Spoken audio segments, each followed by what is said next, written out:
আসসালামু আলাইকুম। আশা করি সবাই অনেক ভালো আছেন। আলহামদুলিল্লাহ আমি অনেক ভালো আছি।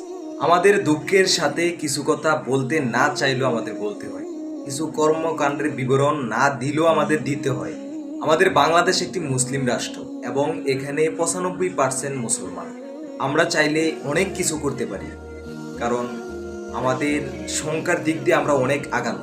কিন্তু আমরা এরকম কিছু চিন্তা কখনোই করি না যে আমরা সংখ্যায় আগানো বলে কারো উপরে অন্যায় করব, অত্যাচার করব। সে যেই ধর্মেরই হোক না কেন, যেই ধর্মের অনুসারী হোক না কেন, সর্বশেষ কথা হচ্ছে সে একজন মানুষ। বিভিন্ন গুণী ব্যক্তিরা বলে গেছে, কবি সাহিত্যিকেরা বলে গেছে, সবার উপরে মানুষ সত্য, তাহার উপরে নাই। আমরাও এর সাথে সহমত। কিন্তু সবার উপরে মানুষ সত্য, তাহার উপরে নাই, এটা আমরা সবাই মুখে মুখে বলি। দিন শেষে সকল শোষণ এবং সকল অত্যাচারের ভাগিদার কেন মুসলমান? সকল অবহেলার ভাগিদার কেন মুসলমান? আমরা মুসলমানেরা কারো ধর্মের উপরে আঘাত করেছি বা কোনো মানুষকে বিনা কারণে আঘাত করেছি এরকম ইতিহাস নাই বললেই চলে। কিন্তু সেই বাংলাদেশে আমার প্রিয় নবী হজরত মোহাম্মদ সাল্লাল্লাহু আলাইহি সাল্লামকে নিয়ে কটূক্তি করে যায়, বাজে মন্তব্য করে যায়, তাও আবার প্রশাসনের উচ্চপদস্থ কর্মকর্তা। এটার কোনো বিচার হয় না, এর কোনো প্রতিবাদ হয় না এই সোনার বাংলাদেশের মাটিতে। অন্যদিকে হিন্দু সম্প্রদায়ের এক মহিলাকে টিপের কথা জিজ্ঞাসা করার কারণে সাথে সাথে তার চাকরি চলে গেল। তাহলে আমরা এখন বলতে পারি যে আমরা আমাদের পূর্ব পরিকল্পনা অনুযায়ী তাদের কাছে বিক্রি হয়ে গেছি।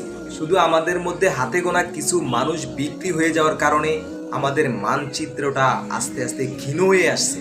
এদেরকেও আমরা চিনি, এদেরকেও আমরা জানি, আমরা সব কিছুই দেখি, কিন্তু আমরা প্রতিবাদ করতে পারতাছি না। বিভিন্ন জন বিভিন্নভাবে আটকানো। আইন যদি সবার জন্যই সমান হয়, আমাদের হৃদয়ের স্পন্দন কলিজার টুকরো সেই নবীকে নিয়ে যারা কটূক্তি করে, যারা নবীর জীবন আদর্শ নিয়ে বাজে কথা বলে, তাদের বিচার কেন এই সোনার বাংলাদেশে হয় না? যেই পুলিশ কর্মকর্তা আমাদের নবীর জীবন আদর্শ নিয়ে বাজে মন্তব্য করেছে, কটূক্তি করেছে, আমরা বাংলাদেশের যারা উচ্চ কর্মকর্তা আছেন, যারা শাসন বিভাগে আছেন, আইন বিভাগে আছেন, তাদের প্রতি সম্মান শ্রদ্ধা রেখে বলবো, বাংলাদেশের শাসন অনুযায়ী, কোরআনের আইন অনুযায়ী এই কটূক্তিকারীর সর্বোচ্চ শাস্তি এই বাংলাদেশের মাটিতে নিশ্চিত করতে হবে। এটা আমার কথা নয়, এটা বাংলাদেশের ৯৫% মুসলমানদের অন্তরের কথা। হযরত মুহাম্মদ সাল্লাল্লাহু আলাইহি সাল্লাম শুধু মুসলমানদের নবী ছিলেন না, তিনি সকল সৃষ্টির নবী ছিলেন। তিনি সকল সৃষ্টির আদর্শ ছিলেন। মানুষ সহ সকল সৃষ্টি তাকে সম্মান করত, সকল সৃষ্টি তাকে শ্রদ্ধা করত। সে এমন একজন মানুষ, সে এমন একজন মহামানব ছিলেন।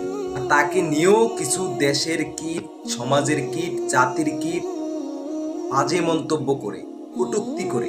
তাই আমাদের মুসলমানদের দাবি, এই কটূক্তিকারীদেরকে চিহ্নিত করে বাংলাদেশের মাটিতে এদের শাস্তি নিশ্চিত